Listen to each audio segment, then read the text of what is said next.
Edhe pse ato ishin çifti më i dashur i showbizit shqiptar, martesa e tyre përfundoi me divorc. Gjensila u shpreh se kishte falur shumë herë Besin, derisa më në fund mori vendimin për ta divorcuar, ndërkohë që Besi tha se ajo ka qenë mos mirënjohëse për të gjithë suportin në karrierë që ai i ka dhënë.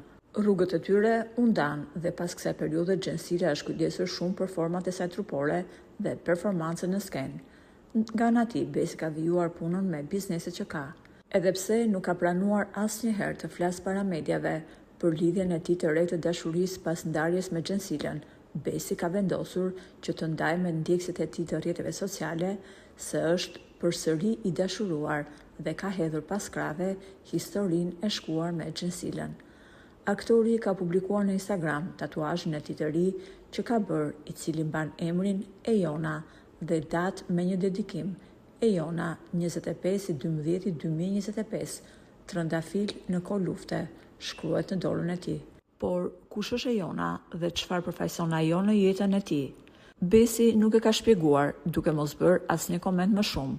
Ndërsa kënga që ka zgjedhur Besi është një himn dashurie me titull Do të dua për gjithmonë. Burime pranë aktorit të humorit bëjnë me dije se Ejona nuk ka lidhje me botën e artit. Ajo ka mbaruar studimet për mjekësi me rezultate shumë të larta. Ejona është jo vetëm një vajzë simpatike, por edhe shumë pozitive dhe mbështetëse. Aktori i humorit ja ka prezantuar të dashurën e tij edhe prindërve. I urojmë çiftit i jetë të gjatë të lumtur së bashku.